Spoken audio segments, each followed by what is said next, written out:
The evening streets were almost empty, and the last rays of the sun painted the sky in shades of orange and purple. A woman named Clara walked slowly, clutching a small paper bag against her chest. Inside it was nothing glamorous, just leftover food from the restaurant where she worked. To anyone else, it was nothing. But to her, it was a treasure.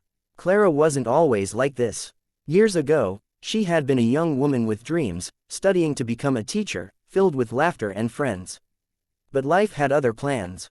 A sudden accident took her parents, and with no one to lean on, her studies ended. Bills piled up, debts grew, and loneliness became her shadow. By now, her world had shrunk to two things: her tiny one-room apartment and the diner where she worked double shifts just to keep a roof over her head. And every night, she would pack whatever scraps remained after the rush hours.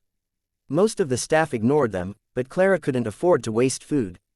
Sometimes she ate it herself, sometimes she gave it away to people living on the streets. She had developed a quiet habit of kindness, though nobody ever noticed.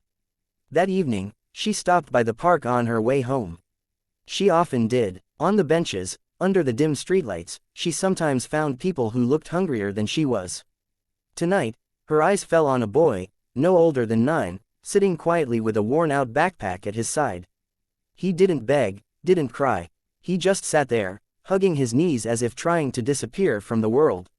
Clara's heart tugged. She approached slowly and knelt down. "Hey, sweetheart, are you hungry?" she asked softly. The boy looked up. His eyes were deep, filled with sadness far older than his age. He didn't answer. He just looked at the bag in her hands. Clara opened it, pulled out a sandwich, and offered it. After a pause, he took it, hesitant, almost shy, and ate as though it was the first real food he'd had all day. Clara sat beside him. "Where's your family?" she asked gently. The boy swallowed hard and looked down. "Daddy's coming. I'm waiting." Something in the way he said it made her chest ache. She didn't press further. She just sat with him, sharing the little she had, until his shoulders loosened and his face softened from fear to comfort. Before long, a man appeared in the distance, walking quickly. He looked tired, with clothes that carried the dust of long hours of work. When he reached them, his eyes widened in relief.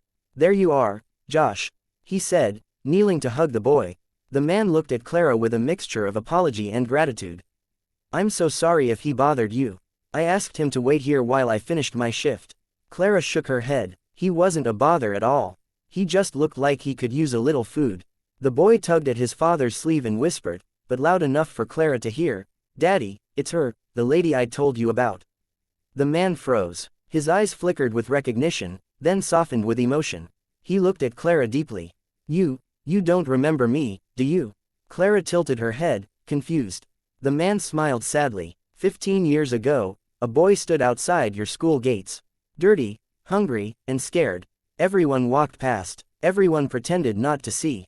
But not you. You gave him your lunch. Every day for a whole year. You didn't even know his name." His voice cracked. "That boy was me." Clara's breath caught in her throat. Memories came rushing back. Her teenage self, always sneaking extra sandwiches from home, always giving them to that quiet boy waiting outside. She remembered how he would say thank you with his eyes, even when words failed him. The man's voice grew thick with emotion. "I never forgot. I never got to thank you properly. That food, your kindness, it kept me alive. Until I could stand on my own.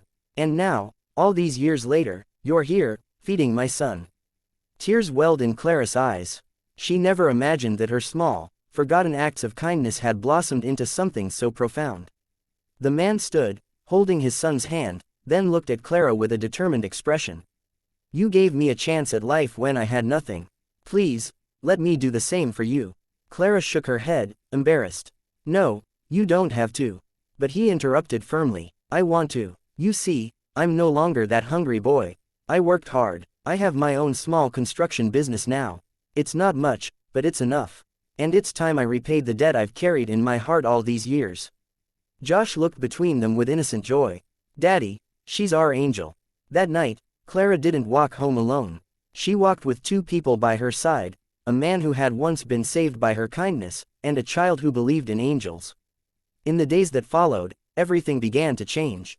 The man, whose name was Daniel, kept his promise. He offered her a job at his office, lighter work than the endless shifts at the diner. He helped her find a better apartment. And most importantly, he gave her back something she had long lost, family. Clara became part of their lives, and slowly, the emptiness inside her heart began to fill again. One evening, as they all sat together at the dinner table, Josh reached for Clara's hand. "Daddy," he said with a smile, "I think she was sent by Grandpa and Grandma, so we wouldn't be alone." Daniel squeezed her other hand. Clara looked around the table, warm food, laughter, love, and realized that sometimes, kindness comes full circle. What you give away in small moments of compassion can one day return to you in ways you could never imagine. And as she looked into their faces, tears of gratitude glistening in her eyes, she knew that her life had finally come home. So remember this: one small act of kindness can ripple through time, touching lives long after you've forgotten it. Because kindness is never wasted, it always finds its way back. And if this story touched your heart, don't forget to subscribe for more stories that remind us of the